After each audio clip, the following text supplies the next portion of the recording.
A Trip to Woodland, retold by Jane and Sarah Brearley. Illustrations by Tony Wolff.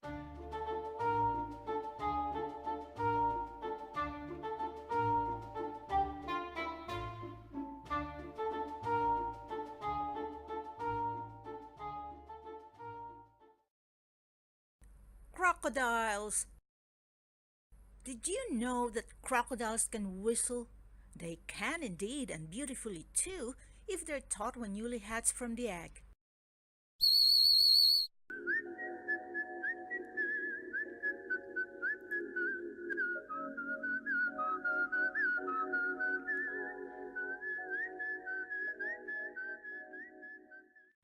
It's a pity they lose their talent when they grow up, perhaps because of their long teeth.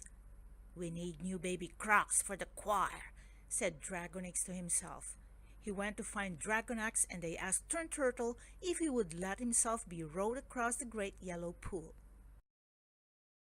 We must take Twist's Weasel, said Dragonax. Twist's Weasel was a bird with a corkscrew beak. He loved crocodile eggs and could always find a nest. Let's take the shovel birds as well, said Dragonix. I'll row Turn Turtle to lure the parent crocodiles while the shovel birds distract them by dropping rocks.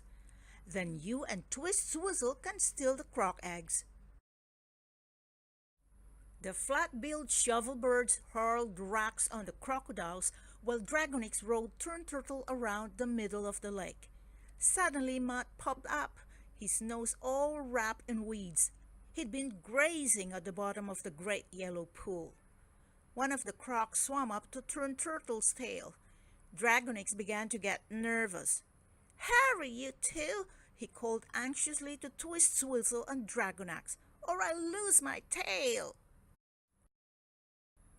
Don't be such a scaredy cat, snorted Dragonax. Anyway, we've got plenty of eggs. Let's go. Dragonix rode close to the nest, and the two egg thieves jumped onto Turn Turtle. I'm no scaredy cat, said Dragonix huffily once they were safe on the opposite shore. Ha! I bet you can't prop a crocodile's mouth open with a stick. With a stick? Dragonix looked blank. Of course, if you're scared. Certainly not, snorted Dragonix. But in his heart of hearts, he was very, very scared. How was he going to do it? Now, Dragonix may have been a scaredy cat, but he was also a clever little dragon and he started to think. He just had to show everyone in the village that he was brave. I've got it, he exclaimed. Dragonix grabbed a stick and ran back down to the shore of the great yellow pool. There he came across a large crocodile asleep in the sun. He tickled its snout with a blade of grass. Ah! Grunted the crocodile, opening its big jaws to show rows of jagged teeth. Dragonix, his legs shaking like leaves in the wind, thrust the stick into the croc's mouth. The croc was so surprised that it barely had time to say, "Ah!" After which it said nothing at all for quite some time.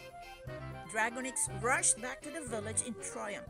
There you are, he told his brother.